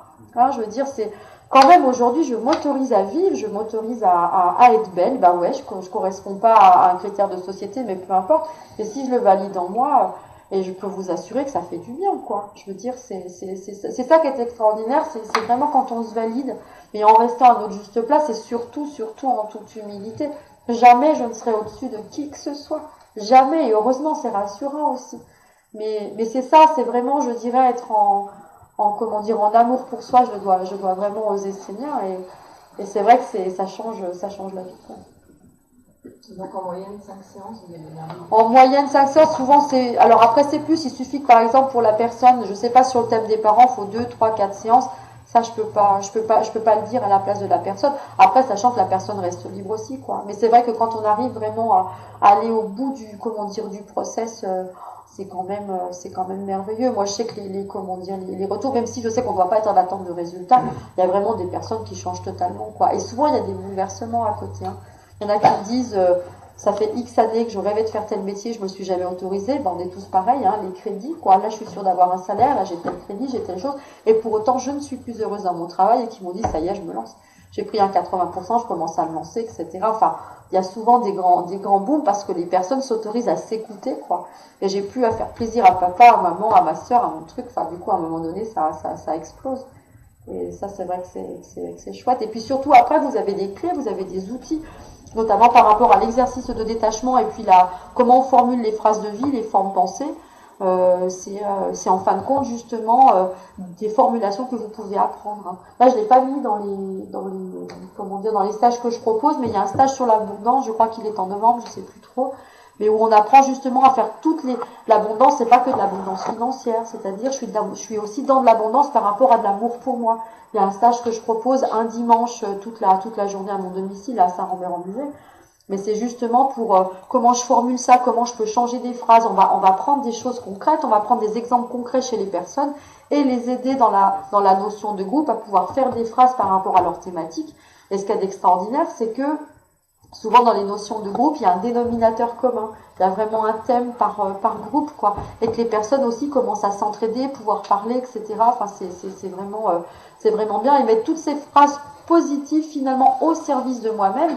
Et que souvent on peut se dire, si l'abondance elle peut m'arriver dans ma vie, justement, c'est quand dans l'état d'être dans lequel je suis, il faut que ce soit aligné par rapport à ma pensée. C'est faux. Dire au début, quand j'ai commencé en essénien, quand je disais je m'aime et je m'accepte comme je suis et j'aime mon corps, ah ouais, j'ai répété ça pendant 21 jours. Ça a mis 2 ans, hein. Je veux dire, j'aime mon corps, hein. J'aime mon corps. Oui, j'ai vu la phrase, j'aime mon corps. Comme j'aurais dit, passe-moi le sel, hein. C'était pareil, hein. Mais qu'à un moment donné, je veux dire, au bout de 2 ans, j'ai senti un craquement à l'intérieur de moi. J'étais dans ma salle de bain, j'ai fini en pleurs en position fétale et on m'a dit, peur, qu'est-ce qui t'arrive? Quand je m'aime. Ça y est, j'avais dit, putain, ça se voit. T'es sûr? Mais c'est ça, je veux dire, ça s'est fait. Je veux dire, il y a une mécanique qui se met en place, mais j'ai mis vraiment un temps, quoi. Je veux dire, il y a quand même, et je dirais vraiment cette notion de rythme aussi. Si c'est au bout d'un an, si c'est au bout de 2 ans, si c'est au bout de 5 ans, mais peu importe, quoi. Je veux dire, si à un moment donné ça lâche et que j'arrive vraiment à me l'offrir, c'est ça qui est important. Du coup, les soins enseignants, c'est issu de l'imaginaire, en fait. Parce que du coup, vous présentez des outils, là, mais qui sont... Ah bah ça date... On parler dans beaucoup de... Alors, comment dire, on a eu des sources, en fait, qu'on a retrouvées en Palestine il y a 2 ans, notamment au temps de Jésus, hein, qui a été au Mont Carmel aussi, hein, qui a pratiqué les soins esséniens. Bon, lui, après, ça a été juste... il a été au Mont Carmel de ses 7 à ses 14 ans. Ensuite, bon, bah, il a eu complètement autre chose, hein, je veux dire. Mais on a retrouvé des sources aussi à 5000 ans en Égypte, au temps d'Akhenaton. Et en fait, pour ceux qui vont plus loin, ça viendrait en tout cas aussi dans le monde Atlante, il y avait déjà des sources. Mais il faut savoir que Anne Givaudan, c'est une transmigrée, c'est-à-dire c'est une vénusienne. Elles ont fait un échange de corps avec Anne Givaudan. Anne Givaudan, à 21 ans, est retournée dans les mondes de l'âme. Et Aloha, elle se nomme comme ça dans le livre, hein, qui s'appelle Walkin, qui veut dire transmigrée. Aloha a intégré en fin de compte le corps d'Anne Givaudan. Pourquoi ? À 21 ans, elle n'est pas passée par une incarnation classique, c'était pour ne pas oublier. C'est-à-dire que tous les enseignements des soins, des fonds de pensée, des blessures, etc., des lectures d'aura, tous les enseignements qu'elle nous donne, elle a mis 7 ans à être bien dans le corps d'Anne Givaudan pour qu'il n'y ait pas d'oubli, parce que quand on s'incarne, vous vous rappelez pas, vous, hein, de ce qui s'est passé dans l'au-delà, et donc passer par réapprendre à parler, réapprendre à marcher, tout réapprendre. Il y avait cette possibilité qu'il y ait un oubli, et que là vraiment elles ont préféré Aloha est venue parler de la transmigration pour que les soins esséniens tels qu'ils nous sont enseignés aujourd'hui soient vraiment dans l'exactitude de ce qui a justement été proposé par les Vénusiens. La planète Vénus, c'est la grande sœur de la Terre. Elle a plusieurs millions d'années de plus que nous, mais elle fait partie de la planète amour-sagesse. Hein, et c'est l'étoile du berger, hein, qu'on peut appeler aussi Ishtar ou alors lune-soleil. Et en fait, c'est la planète Vénus, mais ce sont vraiment les Vénusiens qui ont proposé ces soins aux terriens. Il y a un livre qui s'appelle Alliance, qui explique comment vivent les Vénusiens. C'est un bonheur. Enfin, en tout cas pour moi, ça se lit pas, ça se boit, quoi. Hein, il y a vraiment et il y a aussi le livre Walkin, qui veut dire transmigré, d'Anne Givaudan, qui explique comment ça s'est passé pour elle aussi. Mais quand on la voit, quand on la côtoie, on sent de toute façon qu'il y a une dimension d'amour on n'en est pas là, quoi. Je veux dire, c'est vraiment un amour inconditionnel pour tout, quoi. Elle sent qu'elle fait partie d'un grand tout, et c'est vrai qu'on sent quand elle parle, elle a cette voix de lait. Enfin, je veux dire, c'est quand même extraordinaire, quoi. Mais en tout cas, moi, je sais que je leur dois énormément parce que ça a bouleversé ma vie, et puis surtout, c'est que je me sens complètement en lien avec les soins esséniens. C'est Anne Givaudan qui avait écrit les 9 marches. Avec Daniel Meroy, son ex-mari. Alors ça, c'est super, les 9 marches, c'est vraiment le livre qui va expliquer comment une âme s'incarne. Et ensuite, Chronique d'un départ afin d'aider ceux qui nous quittent, c'est l'inverse, c'est comment une âme remonte de l'autre côté. Alors pour l'aide au deuil aussi, c'est extraordinaire, hein. Pour ceux qui ont perdu des êtres chers, pour qui c'est encore compliqué. Ces 2 livres, en fait, moi je dis qu'on devrait lire au collège, parce que ça explique en tout cas dans les 2 sens. Et quand on dit remonter de l'autre côté, c'est hors religion, hein. Ça n'a rien à voir avec les religions, mais c'est tellement... c'est tellement extraordinaire. Et puis pour moi, ça m'a fait vraiment plaisir, parce que quand j'allais aux enterrements, en fait, je voyais toujours, donc il y avait ce cercueil et puis la personne qui est partie de l'autre côté, qui tire les êtres chers. Tout ce que je voyais en réel aux enterrements et dans la vie de tous les jours et les vies antérieures, enfin, non seulement ils en parlent, mais c'est exactement en corrélation avec ce que je vois. Donc pour moi, c'est vrai que souvent, même quand on dit mais t'y crois toi à ça, etc., c'est pas si j'y crois pas, je le vis, quoi. Donc mais pour moi, enfin, ce sont 2 personnes qui ont écrit avec exactitude ce que je voyais. Et notamment, ce qui m'a bouleversée aussi à l'adolescence, ça a été le film, on l'a tous vu, le film Ghost. Pour moi, le réalisateur de ce film, c'est tellement exact, c'est pas possible. Je veux dire, il l'a vécu, c'est pas quelque chose qu'on peut inventer. Et que pour moi, ça a été vraiment la première fois, en tout cas, que je voyais des choses qui étaient vraiment dans ce que je pouvais voir, quoi. Et pour ceux qui s'intéressent aussi à ce genre de série, Steven Spielberg, c'est pareil. Lui, c'est pas, c'est lui l'E.T. quelque part, hein. Je veux dire, il explique aussi avec beaucoup alors aussi d'humour, E.T., etc., ce qu'il a pu vivre, mais il faut savoir qu'il a fait une série qui passe sur Dailymotion, donc qui s'appelle Taken, qui veut dire disparu, je crois. Donc autant ils ont brodé une histoire. Alors les séries, les ont redivisées par deux, hein, parce que du coup ça fait 10 mini-séries, je crois, mais qui étaient en 5 volets. Et vraiment, ce qui se passe, autant ils ont brodé une histoire comme Titanic, quoi, ils ont brodé une histoire par-dessus, mais en tout cas, ce qu'ils expliquent dans les grandes lignes, c'est réel. Et je pense que Spielberg aussi fait partie de ces personnes qui sont venues sur Terre pour faire ouvrir les consciences par le biais du cinéma. Mais en tout cas, mais vraiment, pensez bien qu'il y a vraiment des vies sur toutes les planètes de notre système solaire. Seulement, on a un taux vibratoire qui est tellement peu élevé qu'on ne les voit pas. Ils sont sur d'autres dimensions, mais ils ont été là, donc même sur la Lune, etc. Que les extraterrestres ont été sur Terre avant les êtres humains. Donc si les extraterrestres voulaient tous nous exterminer, ça ferait longtemps que ce serait fait.